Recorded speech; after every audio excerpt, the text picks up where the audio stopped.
She took his blind father to the office, and what he said about her made the CEO fall in love. He was the most powerful CEO in the city, feared, admired, and completely untouchable, until the day his secretary did something no one ever dared. She brought his blind father to the office. What was supposed to be a simple visit turned into something no one expected, because with just a few words, the old man said something that shattered Adrian's perfect world, something about her. And in that moment, Adrian realized he had never really seen her. Not until then, and when the truth finally came to light, it wasn't just the company that was at risk, it was his heart. Before we continue, if you enjoyed touching and inspiring stories like this one, make sure to subscribe to the channel and leave a like. Now, let's get back to the story.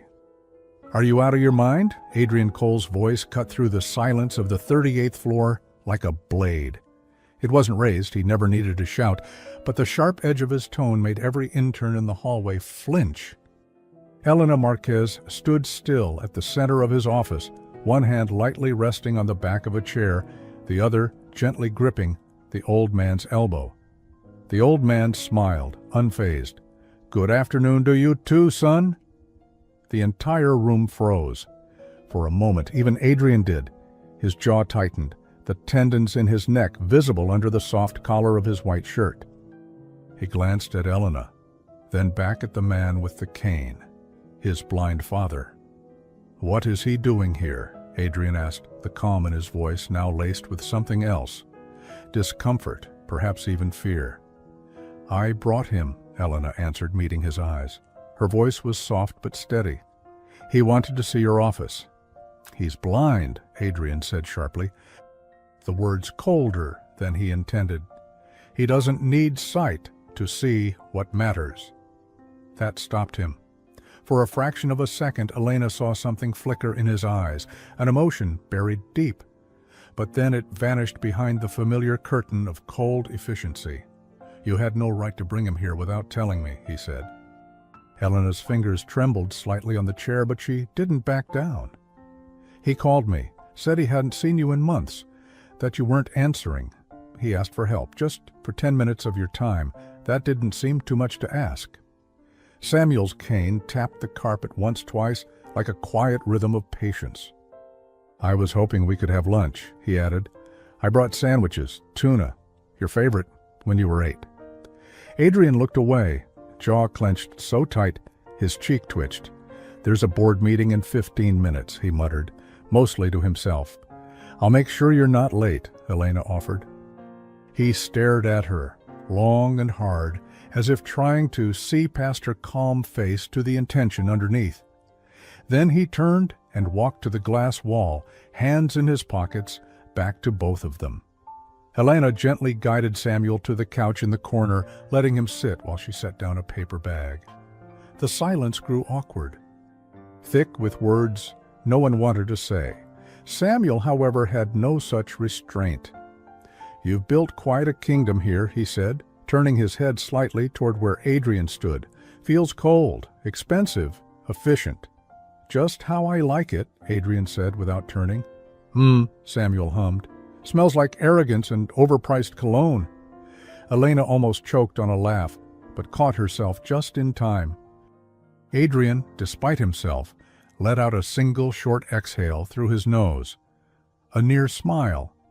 Then silence again. Samuel reached into the bag, unwrapping a sandwich with his careful, practiced fingers. "You remember the day you told me you wanted to be a CEO?" he said. "You were 12. Said you wanted a big building with your name on it, where no one could ever tell you what to do." "I remember," Adrian replied quietly. "You also said you'd never let success change you." That stung. Elena saw it in the way Adrian's shoulders stiffened, the slight turn of his head. "I'm busy, Dad." "You're empty, son."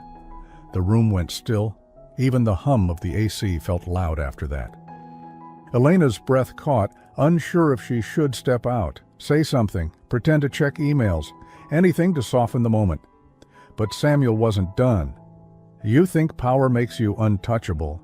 But I've seen it destroy better men than you, he said gently. The cold doesn't protect you, Adrian. It isolates you. Adrian turned then, slowly, his gray-blue eyes stormy. And you think she's the exception? He nodded toward Elena. Samuel smiled. I don't need eyes to see what she is. Adrian looked at her too, really looked this time, not just as his assistant who brought his coffee exactly right, or managed his impossible schedule with perfect precision, but as someone who had stood in front of him calm and kind, even now, as he nearly dismissed her in front of his father. You don't see it, do you? Samuel continued, his voice soft now. She reminds me of your mother. Adrian's expression cracked, just a little. She listened more than she spoke. Stayed even when you pushed, loved even when it hurt. I'm not in love with her, Adrian said far too quickly. Elena blinked. That hadn't been the topic. Samuel raised an amused brow. Didn't say you were. Silence again. Then, to no one in particular, Samuel added, but the heart doesn't wait for permission. Adrian, it just knows. Elena looked down at her hands, her cheeks warm. She wasn't sure what to say, if anything. The room felt too full of things unsaid. The board meeting reminder chimed softly from Adrian's watch. He glanced at it, exhaled, and typed a quick command. The board would wait. Some things couldn't. He turned away. Elena, get him home safely. Samuel stood slowly, adjusting his sweater. Take care of that heart, son, before it forgets how to feel. Adrian didn't reply. Elena walked with Samuel to the elevator. Before the doors closed, Samuel turned his head slightly toward her. He doesn't know how to show it, he said, but he listens when you speak. She nodded quietly, pressing the elevator button for the lobby. Downstairs, Elena waited with Samuel on the bench outside, the September breeze brushing through her hair. She offered him a sandwich half. You think I did the right thing? She asked. Samuel smiled. You showed him something no one else ever dared. Your heart. The silence between them was peaceful. Then her phone buzzed. A message. From Adrian Cole. Come back upstairs. Her heart skipped a beat, because whatever was waiting above wasn't just another meeting. The elevator ride back up to the 38th floor felt different this time. Elena stared at her reflection in the mirrored walls, smoothing her blouse instinctively. Her heart hadn't stopped thudding since she saw the message. Come back upstairs? No punctuation, no explanation. Just like Adrian, always in control, always saying the bare minimum. And yet, there was something about the timing. Something about the way he hadn't even said goodbye to his father. The doors opened with a quiet chime. The hallway, usually bustling with assistants and executives, was now empty. Most were in the boardroom, which meant Adrian was likely alone. She hesitated a second at the door before knocking twice. Come in, his voice called from inside, calm, unreadable. Elena stepped in slowly. Adrian stood near the floor-to-ceiling window, hands behind his back, staring out at the skyline like it owed him answers. You called me back, she said, trying to sound composed. I did. He didn't turn around. I didn't like what my father said, he added. Elena swallowed. I wasn't trying to, but I also didn't stop him. That made her blink. He finally turned, his eyes a stormy gray-blue, locking onto hers. I wanted to ask you something, he said, walking closer, each step measured, intentional. Elena held her breath. His presence filled the room so easily that it felt like the oxygen shifted when he was near. Why do you work here? He asked suddenly. She frowned. What do you mean? You could have left 100 times. You're overqualified. You get offers all the time. I've seen them. I like this job, she said, her voice soft. You like dealing with my mood swings, my impossible expectations, my calendar from hell? She almost laughed. Not exactly. He stepped even closer now. Then why? Her answer came without hesitation. Because I believe in what we do here, and I believe in you, even when you don't believe in yourself. That one hit. Adrian looked away for a second, jaw tightening. She saw his throat move as he swallowed something unspoken. He turned his back again. "I haven't visited my father in 6 months," he said, almost like a confession. "You don't have to explain anything to me," she said gently. "I do," he said, glancing over his shoulder, "because today you made me feel something I didn't expect, something I've avoided for years." She didn't respond. She wasn't sure she could. "I realized," he continued, "that I've spent so long trying to control everything, outcomes, people, emotions, that I stopped noticing what was right in front of me." He finally turned again. This time his expression was raw. No CEO mask, just Adrian. "You remind him of my mother." "I didn't mean to." He didn't mean it as an insult. That was probably the highest compliment he's given anyone. Silence filled the space between them. Then his voice dropped, lower now. "Can I ask you something else?" Elena nodded.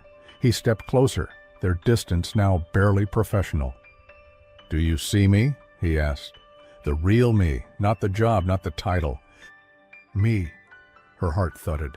She met his gaze. "Yes." And there it was, the crack in the glass between them. Not shattered, but visible now, the space where the ice had finally started to melt. He didn't say anything at first, just looked at her with eyes that for once didn't seem cold, just tired.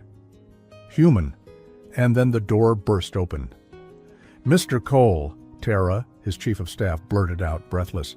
"You need to see this." Adrian straightened instantly. The room shifted back into its usual tension. Tara held out a tablet. "It's a leak. Someone sent internal documents to the press.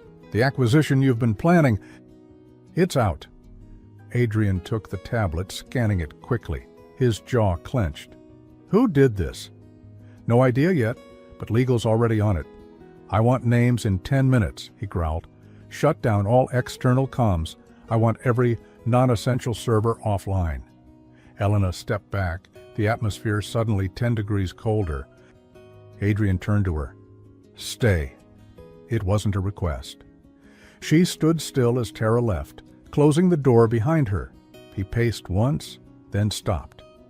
"Only 4 people had access to this data," he muttered. "You, me, Victor in finance, and Jackson." Her stomach dropped. Jackson, her ex. Adrian noticed her expression shift. "You know something," he said. Elena hesitated. "Jackson's been odd lately, asking me about projects he's not part of. He said it was for internal coordination, but I didn't think much of it." Adrian's eyes narrowed. "Find every email he sent this week," he ordered. "And Elena," she looked up, "if he's involved, I need to know if you still trust him." Her heart caught in her chest, not because she doubted her own answer, but because of what it would cost to say it out loud. And deep down, she knew. This wasn't just about trust in Jackson anymore. It was about whether Adrian could trust her. And whether she could survive what came next. Adrian didn't take his eyes off her. That intense gray-blue stare of his, sharp, intelligent, unforgiving, was now something else too. Watchful, questioning, maybe even afraid. Not afraid of her. Afraid of what she'd say. Elena took a breath, choosing her words carefully. "I broke up with Jackson 3 months ago," she said quietly. "Whatever he's involved in, I'm not part of it." Adrian nodded once, slowly, but didn't look relieved. "I didn't think you were," he said, "but I needed to hear it from you." That one sentence, so subtle, so careful, felt like him offering a branch after years of building walls. He didn't ask if she was okay. He didn't apologize for the tone, but still, it was something. He turned back to the window, the city below flickering with the early evening lights. "He never liked me," Adrian added after a moment. Elena arched an eyebrow. What gave it away? The death stares in the elevator? He actually let out a small laugh. It was short, real, unexpected. "He told me once that I was a machine, that I didn't know how to feel." Elena tilted her head.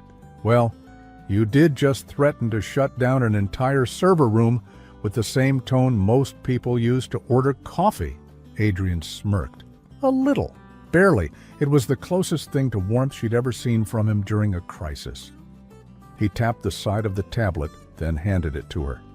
Tell me what you see. She glanced at the screen. Dozens of internal financial reports, most marked confidential, had been copied and redacted. Whoever leaked them had blurred key details, but left enough to damage the company's reputation.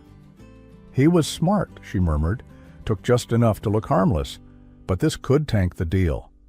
It won't, Adrian said, voice firm again, but someone's playing with fire. He stepped closer, lowering his voice. I need someone in this building I can trust completely. Elena looked up. And I choose you. Her breath caught. Not because of the words themselves, but because of how carefully he said them. Like trust wasn't something he gave. It was something he fought against giving, until it was undeniable. I'll do whatever it takes, she said. I know. They stood like that for a beat too long, neither moving, the tension not cold anymore, but charged. Then the phone on the desk buzzed. Adrian answered, voice clipped. Cole. Pause. Send him in. He hung up, his jaw tightening again. Jackson's on his way up. Elena froze. You're not firing him in front of me, are you? I'm not firing him, Adrian replied. Yet. The word hung like a threat. Seconds later, the door opened and Jackson Reed stepped in, tall, confident, still wearing the same smug grin that used to charm everyone at company events. Not Elena. Not anymore. His eyes flicked between Adrian and her, pausing just long enough to make her stomach twist. Elena, he said with a nod. Still wearing blue, huh? Always like that on you? Adrian didn't move, but the air thickened. She didn't respond. Sit down, Adrian said flatly. Jackson took the chair in front of the desk like it was a throne. What's this about? Something urgent? Adrian leaned forward slowly, elbows on the desk. Gaze never leaving Jackson's. I like when people play smart, he said, but not when they think I'm stupid. Jackson's smile faltered just slightly. Internal documents were leaked, Adrian continued. 4 people had access, 3 of them I trust. Jackson shrugged. You think I'd risk my job for what? A job. A few headlines? I think you'd risk anything if you thought you'd win. I didn't do it, Jackson said quickly. Elena spoke, surprising even herself. Then why were you asking about my login 2 weeks ago? Why did I find a copied folder on your shared drive? Jackson's face dropped. Careful, he said to her. His voice colder now. You're letting personal feelings cloud your judgment. Adrian stood. Elena had never seen someone move so silently and still command so much power. When Adrian rounded the desk, he stood just behind Jackson, towering, intimidating. You have 10 minutes, Adrian said, voice low. To tell me the truth, or I let legal handle this. Jackson's mask finally cracked. You can't prove anything. Actually, Elena said, pulling her phone from her pocket, it just sent me a copy of the access logs. You copied 3 confidential files using my credentials. Jackson turned sharply. You went through my drive? I secure the CEO's digital access. That gives me jurisdiction over everything connected to his systems, including yours. Adrian smiled without warmth. You messed with the wrong assistant. Jackson stood suddenly, the chair scraping loudly against the floor. I see how it is, he snapped. You're trying to protect her now? Adrian said nothing. I was right all along, wasn't I? Jackson said, voice rising. This whole time, you've had a thing for her. Silence. Elena's heart skipped. Adrian didn't deny it, not with words, just with a glance in her direction. And that was enough. Jackson scoffed. Unbelievable! He stormed out, slamming the door behind him. Elena stood still, pulse thudding in her ears. Adrian walked back to the desk and sat, suddenly looking exhausted. Sorry, he muttered. For what? He looked up at her. For not stopping him sooner? Her voice was quieter now. You don't have to protect me. I want to, he said. And for a second she wished he'd said that under any other circumstance. But even then, it still meant something. The silence between them softened. Then Adrian let out a dry breath. You really still wear blue every day? She gave a small smile. It's called brand loyalty. He shook his head, almost amused. Then his phone buzzed again. He frowned at the screen. What is it? She asked. He stared at the message. It's from legal. What did they say? His voice dropped. They found the leak. And it wasn't just Jackson. Elena stepped closer, her voice almost a whisper now. What do you mean? It wasn't just Jackson. Adrian didn't look up right away. His fingers tightened around the phone as he reread the message. Whatever was in there, it hit him harder than she expected. They traced a second access point, he said finally. One of the files was downloaded from a home network. Not company issued. Elena blinked. Whose? He met her eyes. Yours. She froze. What? He stood slowly, not accusing, just searching, watching her carefully, like he didn't want to believe it either. The ISP session logs flagged your router's MAC address. Twice. 2 different timestamps. One 3 weeks ago, and another last night. That's impossible, she said, stepping back slightly. I haven't opened any files from home in over a month. I don't even use the company laptop at night anymore. I know, Adrian said quietly. Which means someone cloned your router when they had access. Someone who knew your network and used it to make it look like you. So then, what are you saying? I'm saying, someone had access. Someone used your network to plant a trail. Her stomach twisted. And in that moment, all the dots started connecting. Jackson's sudden charm returning weeks after their breakup, the messages asking to borrow her laptop just for a second, the time he offered to fix her Wi-Fi password when it was lagging. Oh my God, she murmured. He cloned my network. He must have mirrored access while he was at my apartment.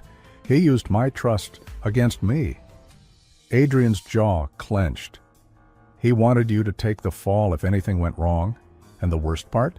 He would have gotten away with it. Elena sank into the nearest chair, the shock finally catching up to her. I let him in, literally. I let him into my apartment. I gave him coffee. I laughed at his stupid jokes.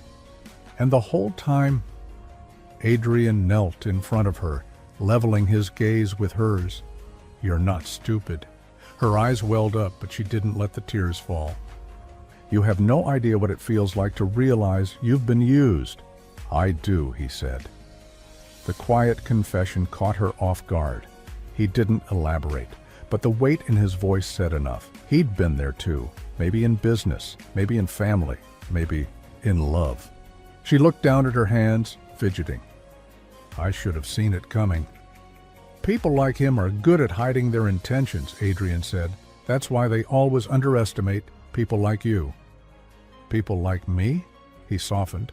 Kind, honest, believing in the good until it hurts.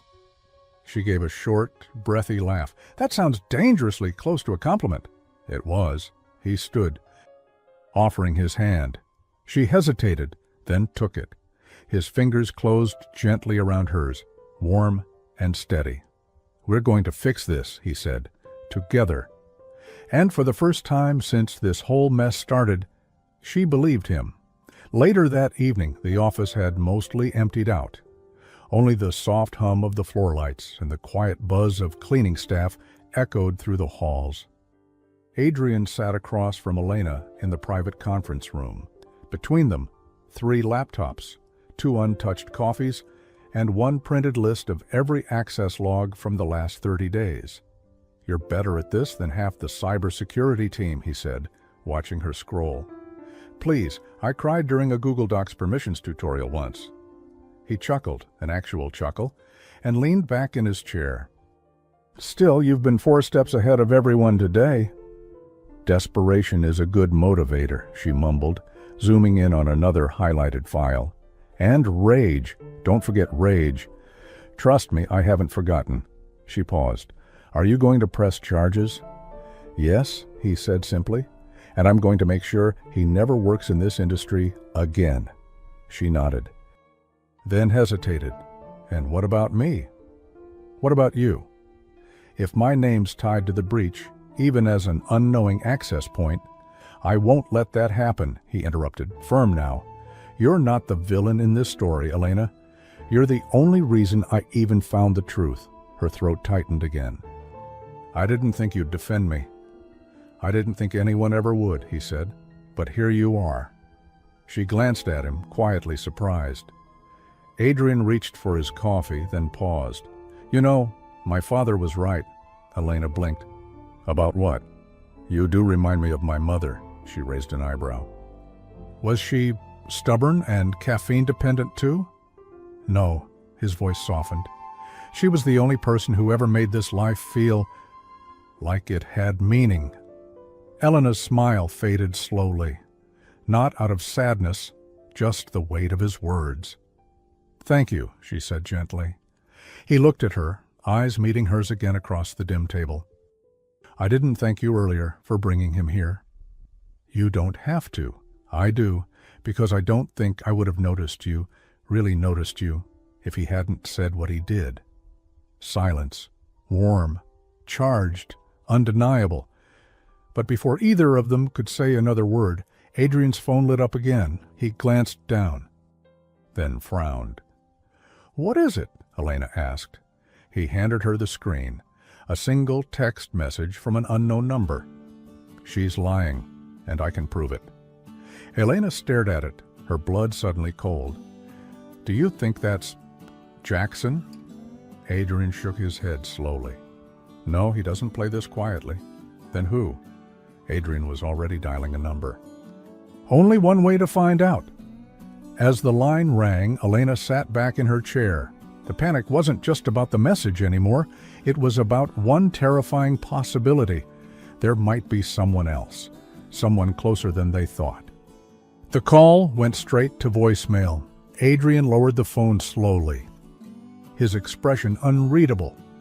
They disconnected the number, burner phone. Elena rubbed her temples, the weight of the past few hours finally catching up to her. Someone is playing a very quiet game. "A quiet game with very loud consequences," Adrian said. The message glowed on his screen again. "She's lying, and I can prove it." "I know you're not," he added without looking at her. She turned to him. "You're sure?" "Absolutely." He said it with such certainty that she had to look away for a second. It wasn't just trust, it was faith, and that hit deeper than she expected. She exhaled. "Then why does it still feel like everything's about to fall apart?" Adrian didn't answer at first. Instead, he tapped the edge of his watch thoughtfully. "Because trust is fragile, and right now, whoever's behind this knows exactly where to poke." She looked at him. "How do we poke back?" He gave her a small, sly smile. "We don't?" "Not yet." Elena raised an eyebrow. "You're going to outweight someone?" "I'm a CEO," he replied, deadpan. "I invented silent revenge." That actually made her laugh just a little, but enough to break the tension in the room. Then the smile faded. "Seriously? What now?" Adrian stood, walking toward the window again. "We monitor every file movement, every login, every device. I'll have IT install a shadow system on your network. We'll know the second someone tries to use your connection again." He turned back toward her. "But until then, I need you to do something. Anything. Keep acting like nothing happened." Elena blinked. "You want me to go back to work, like this is normal?" He nodded. "We need whoever's behind this to think they're winning. That's going to be hard. I'll make it easier." Her breath hitched slightly at the way he said it, low, certain, as if it meant more than just damage control. The next morning, Elena walked into the office wearing the same calm expression she'd mastered over the past year, but inside, she was unraveling. She passed co-workers who didn't know anything, who smiled and waved and asked about coffee orders and printer jams, people who had no idea there was a traitor among them. Or worse, more than one. Her desk felt colder, her inbox louder. Every unread email looked suspicious. Then, a moment of chaos. Her phone buzzed again. Blocked number. One new message.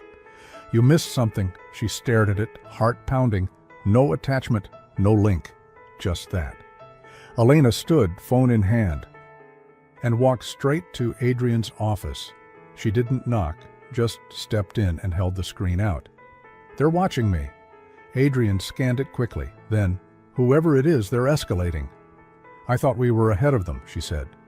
"We were," he replied, walking around to his computer. "Which means something's changed. They're getting desperate." She watched him log into the surveillance review system, the one only a handful of people in the company had access to. "You think it's someone inside?" "I think it's someone with access, which narrows it down to about 20 people. And if it's someone we'd never suspect?" He paused, then turned to look at her. "That's exactly who I'm afraid of." Later that day, Elena slipped into the break room just to breathe. She leaned against the counter, sipping cold coffee and trying not to spiral. The sound of someone entering made her straighten quickly. It was Maya, legal analyst.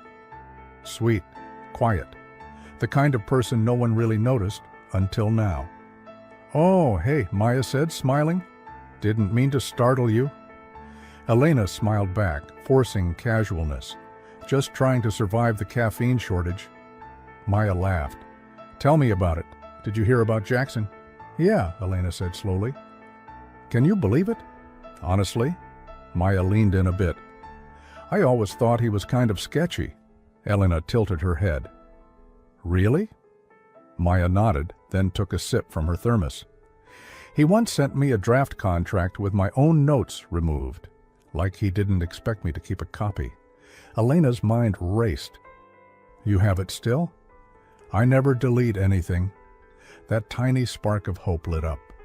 "Would you be willing to send it to me?" Elena asked. Maya raised an eyebrow.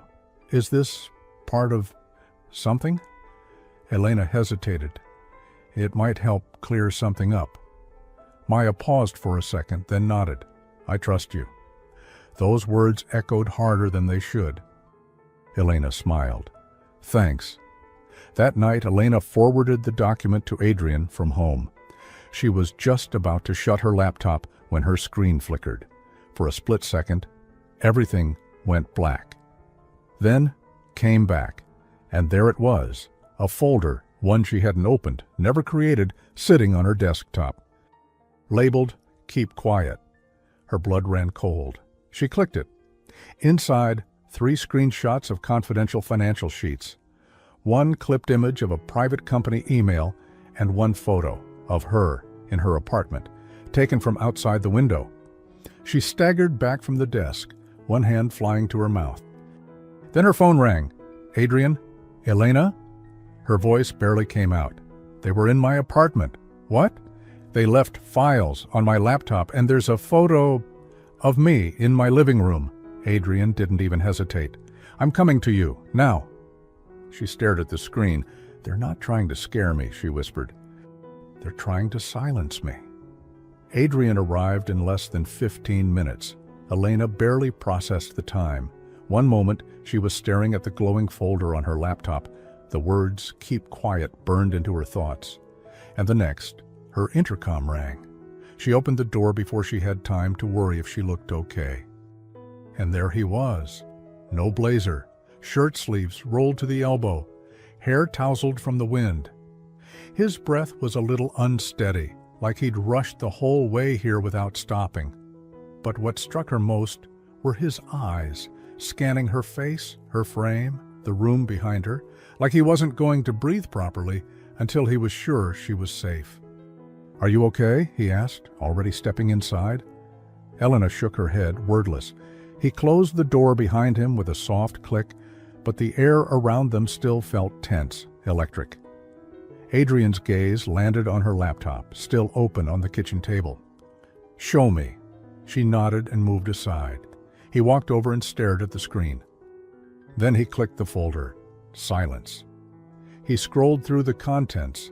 3 screenshots of internal files, one edited copy of a confidential company email, and then the photo, a photo of her, sitting on the couch, alone, lit by the soft lamp beside her, taken from outside her apartment window. Adrian's entire body stiffened. "They were watching you," he said, voice low. She swallowed hard. "I didn't even notice. I've lived here for 2 years. I always check the locks. I thought I was careful." "They didn't need to get inside," he murmured. "They just needed access, proximity, and your trust." He looked up at her. And this time, his eyes were different. Not angry, not calculating, protective, furious in the quietest, most dangerous way. "I should have seen this coming," he muttered. "I should have never let it get this far." "It's not your fault." "Yes, it is," he said, stepping closer. "This happened because you were trying to protect me. You got caught in the crossfire." Her throat tightened. "I didn't think someone would go this far just to hurt you." Adrian exhaled through his nose, shaking his head. "It's not about the company anymore. This is personal now." Elena sat down slowly, hands trembling slightly. "So what do we do?" Adrian crouched beside her chair, his hand resting on her knee for just a second, grounding her. "You're staying with me tonight," he said. She blinked. "What?" He met her gaze. "I'm not leaving you alone in this apartment, not while someone's watching you, not after that." Elena hesitated. "I mean, it's not necessary." "Yes, it is." His voice didn't rise, but it didn't budge either. "You're not safe here, and I won't risk anything happening to you. Not again." The way he said that, "not again," made her chest ache. There was more behind those words, but she didn't ask. "Not yet." "Okay," she whispered. He nodded, standing back up. "Pack a bag, just basics. You'll stay at my place until we figure this out." She stood slowly, still processing. "You don't have to do this. I mean, your reputation." Adrian gave a short, humorless smile. "I don't care what people think. Let them talk. Let the press spin it. The only thing I care about right now is keeping you safe." She froze. Because she believed him. Not just the words, but the weight behind them. For the first time, it felt like his armor had cracked in a way it couldn't be put back. Elena packed quickly. A few clothes, a charger, a toothbrush, her hand still shaking slightly. As she zipped the bag, she noticed Adrian looking around her apartment. Not snooping, just observing. "It's warm in here," he said quietly. She turned. "What do you mean?" He looked over his shoulder at her. "Your space. It's warm. Soft colors, pictures, books. There's life here." She smiled just a little. "You sound surprised." "I am," he admitted. "My place doesn't feel like this." "It feels expensive." Elena tilted her head. "That sounds lonely." "It is." The honesty in that moment took her breath away. They left the apartment quietly, and Adrian kept a watchful eye on every shadow in the hallway. When they reached the garage, he opened the passenger door for her without a word. On the way to his penthouse, the car was silent, not awkward, just thick with everything neither of them knew how to say yet. Adrian's apartment was exactly what she expected. Minimalist, perfectly clean, cold-toned. The kind of place where everything was imported and probably had its own insurance policy. But the moment he opened the door and let her in, it felt different. Maybe because he was different tonight. He watched her as she walked slowly into the living room. "Bathroom's down the hall," he said. "Guest room has fresh sheets, but if you need anything, I'll knock," she said softly. He nodded. She paused, then turned to him. "Adrian." He looked at her, standing in the doorway with city lights behind her, and a look in his eyes she'd never seen before. Softness. "Yeah? Thank you." He didn't answer with words. He just stepped forward and gently reached up to tuck a loose strand of her hair behind her ear. His hand lingered for a second longer than it should have, and then he said, almost too quietly, "You have no idea how much I've wanted to protect you." Elena's heart thudded. Neither of them moved, but the air between them had completely changed. Before anything else could happen, a knock at the door. Both froze. Adrian's entire posture shifted. He stepped in front of her instinctively and moved toward the door.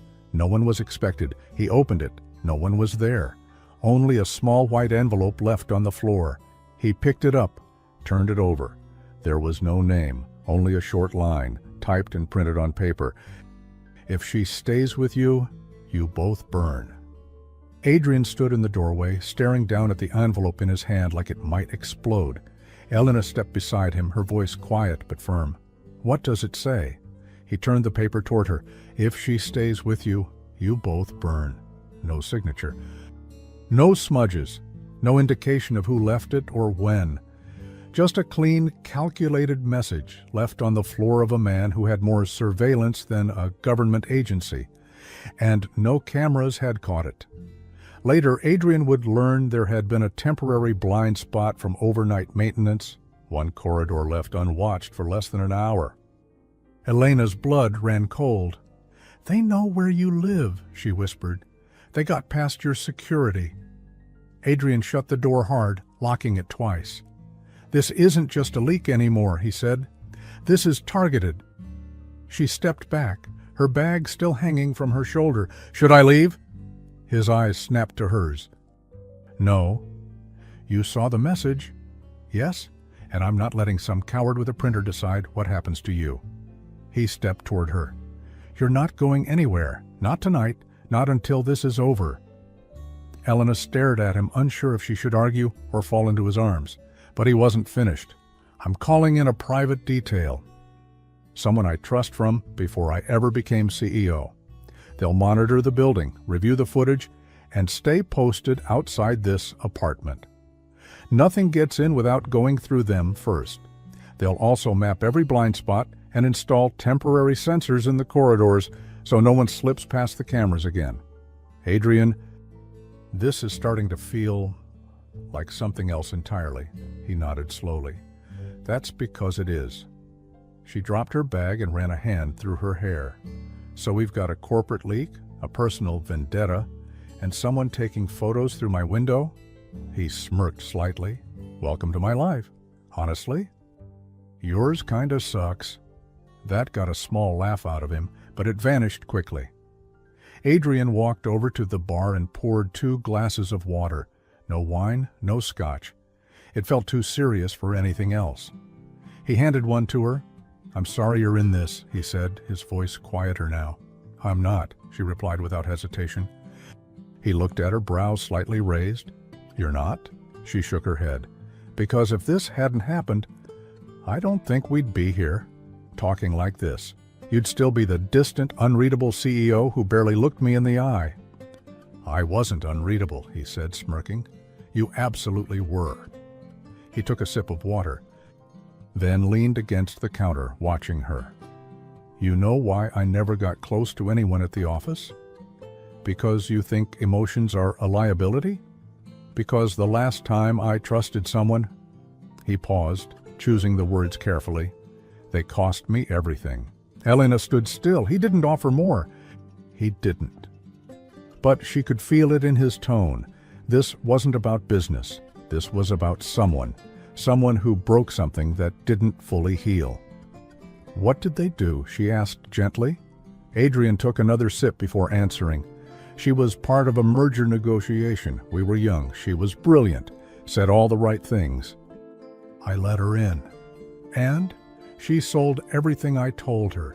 Used me to manipulate the deal. I found out the night the contract closed. She was already gone." Elena winced. "I'm sorry." He shrugged. "It was 5 years ago." But the way his jaw tightened said it hadn't really gone away, that the scar was still there, hidden behind pressed suits and cool tones. "I haven't let anyone close since," he added. "Not until—" She looked up at him. He stopped talking. The silence was loud. Not awkward, just full. She stepped closer, only a foot between them now. "You still trust me?" He didn't hesitate. "I do." Her breath caught. For a man who didn't trust easily, that meant more than any declaration of love ever could. They stood there, eyes locked, neither saying the one thing that hovered between them. And then his phone buzzed again. Adrian checked the screen, his brow furrowed. "What is it?" she asked. He turned the screen toward her. An email. No subject, no sender, just an attachment. thewitness.mp4. He tapped it. The video began, grainy, shaky footage, shot from behind a cracked door. A voice whispered in the background, and then a familiar face appeared. Maya, the legal analyst from earlier, the one who'd said Jackson seemed sketchy, the one who offered to help. She was standing in what looked like a storage room, whispering into a phone. "Yes?" He suspects Jackson, but not her yet. She's too close. He's starting to trust her, and that's what we need. The more she stays in his apartment, the more leverage we get. Elena's knees almost buckled. Adrian's hand caught her arm. Her voice was barely audible. She was playing both sides. "She set this up," Adrian murmured. "She got close to you, planted doubts about Jackson, maybe even told him to make the first move." Elena's stomach turned. "That means I was the real target all along." "No," Adrian said darkly. "We were." He hit pause on the video. Both of them stood frozen for a moment. Then Elena whispered, "Why go through so much trouble? What do they want?" Adrian looked up at her, and for the first time, he looked afraid. "Control," he said. Elena blinked. "Control of what?" He stared at the paused video.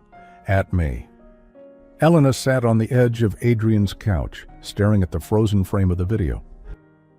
Maya, with her shy smile, soft voice, and quiet little office in legal, had been playing both sides.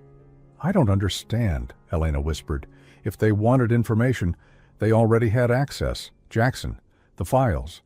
Why involve me?" Adrian was silent, standing near the window. The city lights outside flickered like static. Alive, but far away.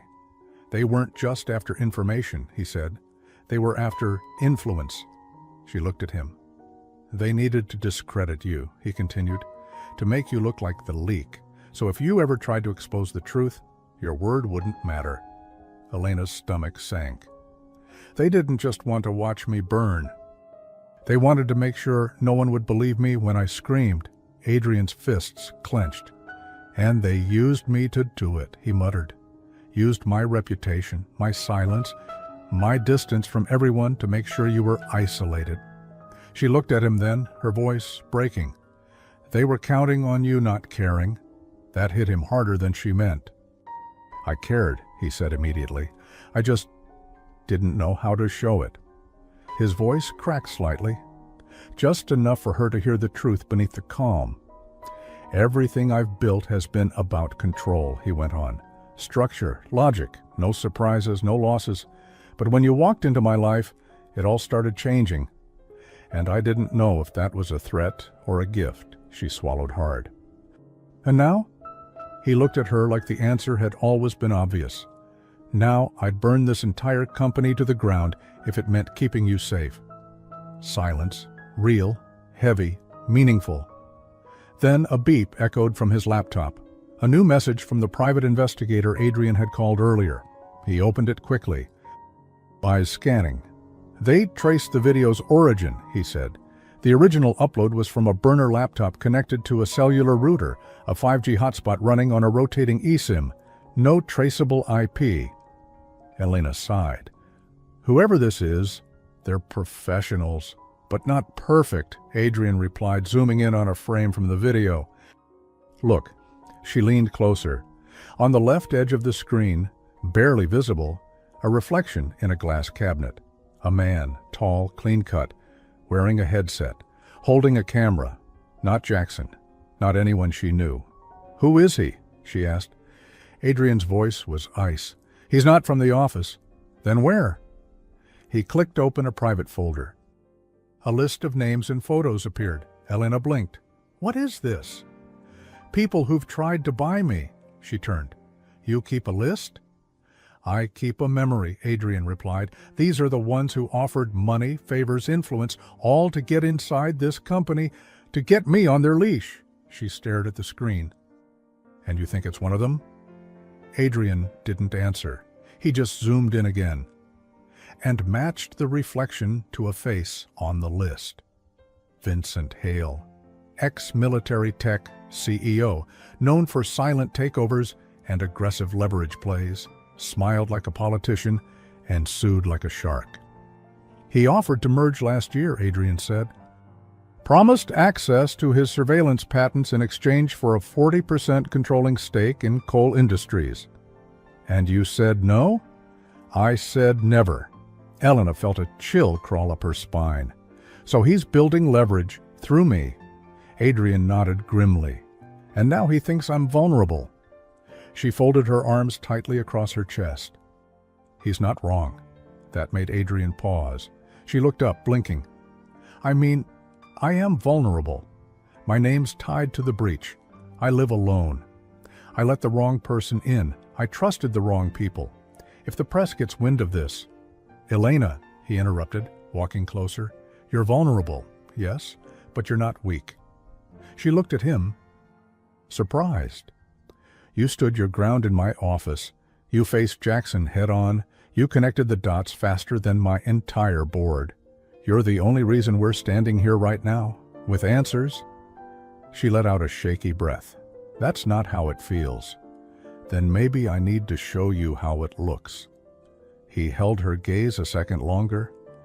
And just when she thought the moment might shift, just when his hand brushed hers and she felt something electric charge the space between them, his phone rang. Blocked number. Adrian stared at the screen. Don't answer it, Elena said. I have to. He pressed accept, placing it on speaker. A voice, distorted, filtered but unmistakably smug, came through. She's cute when she's scared, Adrian. Elena flinched. Adrian's entire body turned still, a statue made of fury. The voice continued. You still have a choice. Sign the deal. Vincent gets 40%. Or next time. We don't just leave a photo. Adrian leaned in. I've dealt with bigger threats than you, the voice chuckled. But this one feels different, doesn't it? Because now it's personal. Click. The line went dead. Elena looked at Adrian, her pulse thudding in her ears. What now? He stepped back, taking a long breath, and when he spoke, his voice was low and controlled, but laced with fire. Now, we go to war.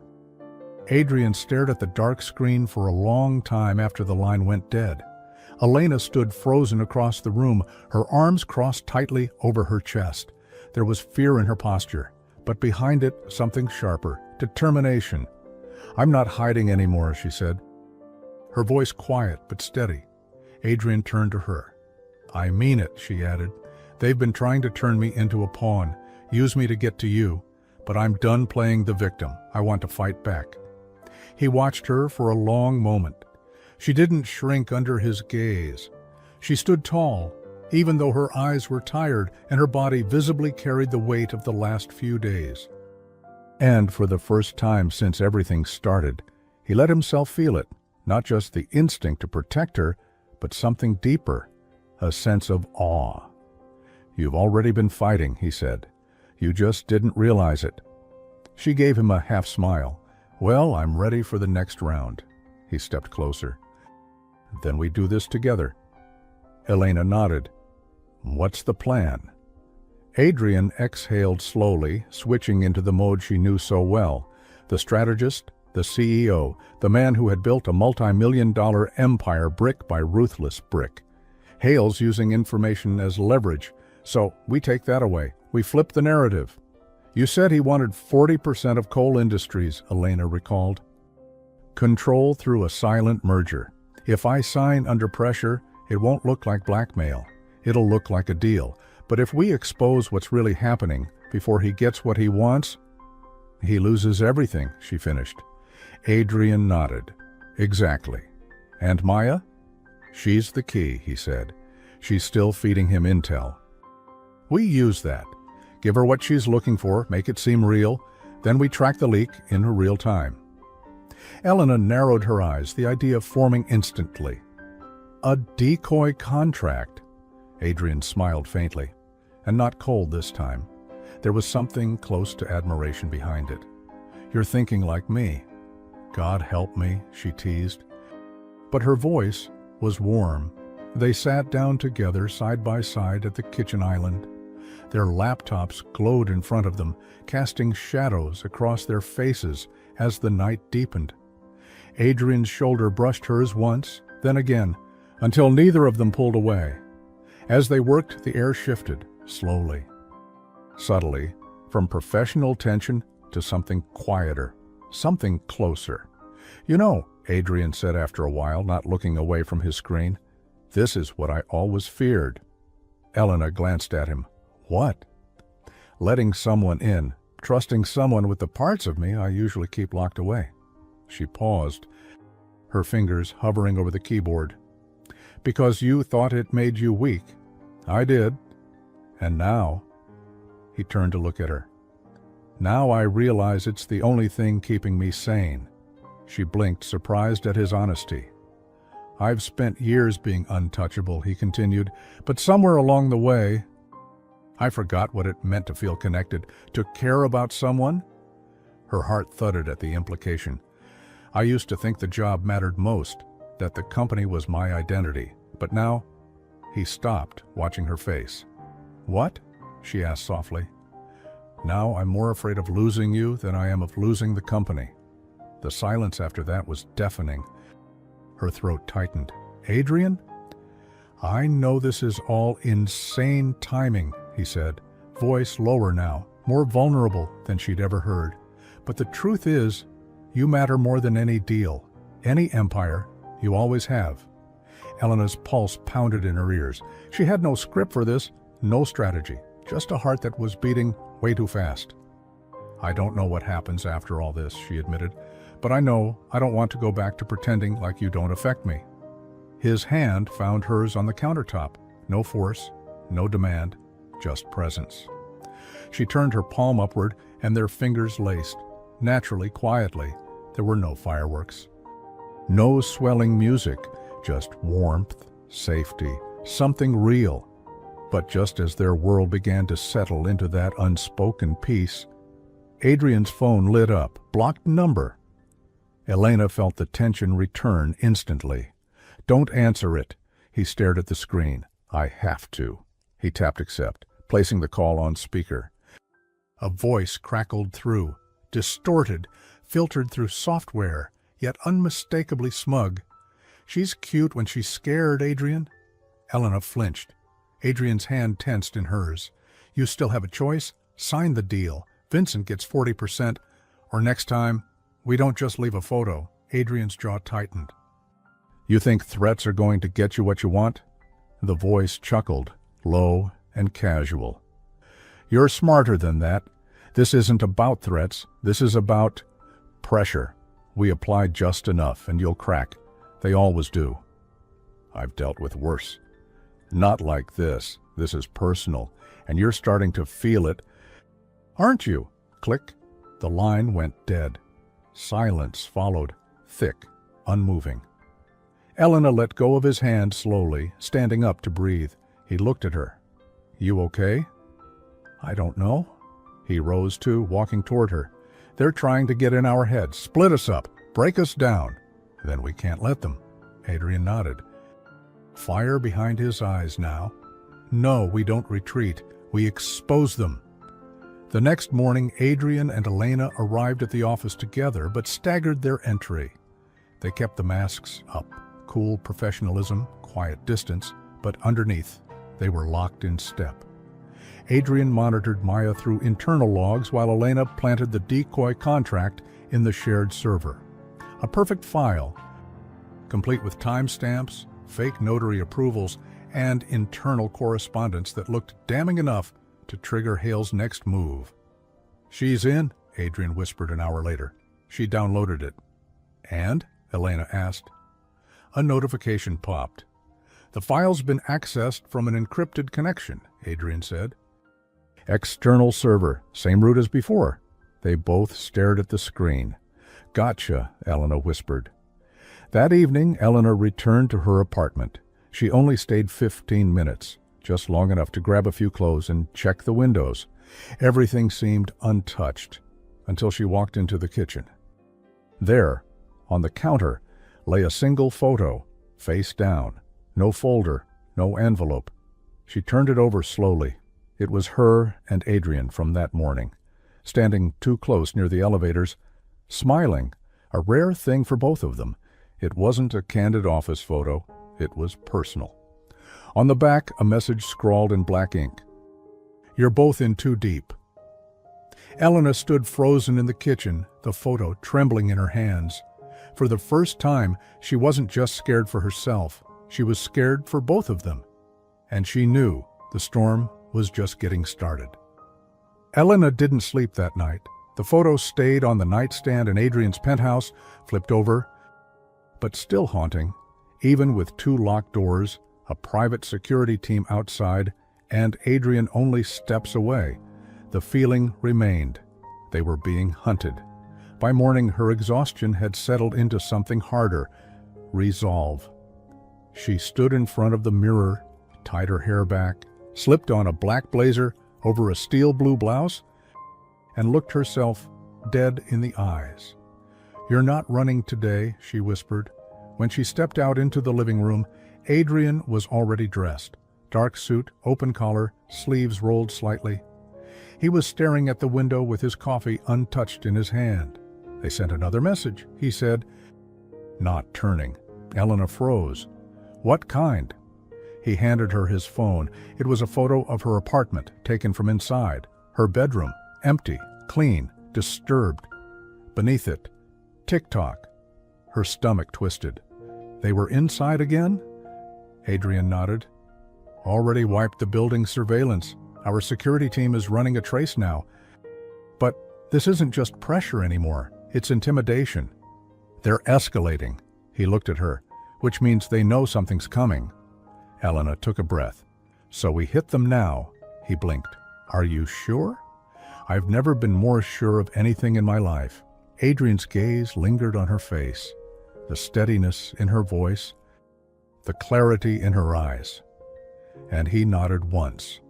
"Then we end this today." By 10 a.m. the plan was already in motion. Elena returned to her usual desk outside Adrian's office, calm, composed, eyes trained on her monitor, but her heart drumming like a war drum beneath her blouse. Maya passed by around 10:15. "Morning," she said, casual as ever. "Hey," Elena smiled politely. "Late night?" "Always." Maya chuckled and kept walking. Adrian's voice came softly in Elena's earpiece. "She's going into the private server now, just like we predicted." Elena tapped her screen twice, the prearranged signal. Across the building, in a hidden IT control room, Adrian's trusted cybersecurity lead began recording every action Maya took in real time. File transfers, print logs, internal comms, all of it tied to her profile. All of it admissible evidence. "She's accessing the dummy contract," the tech whispered, and boom! She just forwarded it. "To who?" Adrian asked. The tech clicked rapidly. "Vincent Hale, direct email, encrypted connection, but it pinged our honeypot system. He doesn't know we're in." Adrian stood from his desk and adjusted his blazer. "Let's pay Maya a visit." Legal was quiet when he entered. Too quiet. Maya looked up from her desk, her expression flickering just slightly before settling into that well-practiced smile. "Adrian," she greeted. "Everything okay?" "Actually, no," he said, cool but direct. "I need to speak with you. Now." She glanced past him, hesitated. "Should I call someone from HR?" "No need," he said. "This is personal." Her eyes narrowed, subtly, but enough for Elena, watching through the security feed, to notice. Adrian stepped into Maya's private office. She followed, closing the door behind her. For a moment, she tried to maintain the illusion. "I assume this is about the merger documents," she said smoothly. "There was a version uploaded yesterday that didn't have the proper tags." "Don't," Adrian cut in. voice low and sharp. "We both know you've been feeding confidential files to Vincent Hale. We have the logs, the emails, the access history, even video footage from a trace file embedded in the dummy doc you so helpfully distributed. And legal has already verified the chain of custody, so every piece is admissible." Maya's mask cracked, just for a second. Then she exhaled, calm returning like smoke after fire. "You can't prove anything in court. You don't even know what we have on you." "You've got nothing," Adrian replied, stepping closer. "No leaks, no photos, just fear tactics." She smirked. "Oh, Adrian, still so arrogant. You're under company surveillance. Everything in this office is recorded. You're already done." Her voice dropped, colder now. "You think this is about a company?" He blinked. She leaned in. "This was never about Cole Industries. This was about you, your legacy, your reputation. We break that, and everything else crumbles on its own." He stared at her, not with rage, but something more dangerous, clarity. "You miscalculated," he said, "because you forgot one thing." Maya raised an eyebrow. Maya raised. "What's that?" He stepped to the door, opening it. Elena was standing there, tall, calm, unshaken. Adrian looked between them. "You underestimated the wrong woman." Elena stepped forward. "Security has your laptop. Legal is reviewing your employment contract. And by now, Vincent Hale knows the contract you sent him is fake, watermarked with a telemetry beacon that logged every access attempt the moment he opened it." Maya paled. Adrian leaned in. "This isn't a negotiation, it's checkmate." By noon, Maya was escorted out of the building. She didn't resist. But as she passed Elena's desk, she paused just long enough to whisper, "He's not done." Elena didn't flinch. "Neither am I." At 3 p.m., Vincent Hale's legal team attempted to contact Cole Industries. Too late. The press received the anonymous tip, complete with footage, logs, and a recorded statement from Adrian himself. By 5 p.m., Hale's offices were being raided. By 7 p.m., it was all over the news. The leak, the blackmail, the photos, the setup, and the woman who helped expose it all, Elena Marquez. That night, the city felt different, quiet, clean, like something had been purged. Elena stood on Adrian's penthouse balcony, arms resting on the railing, hair swaying in the breeze. Adrian stepped out behind her. "You saved my company," he said. She smiled without turning. "No, you saved it. I just reminded you how to fight." He stepped beside her.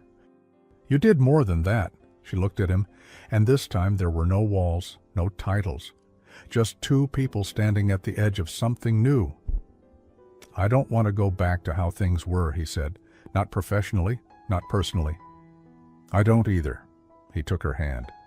"I don't know what this becomes," he said. Voice quiet. "But I know I don't want to lose it." "You won't." Their fingers intertwined.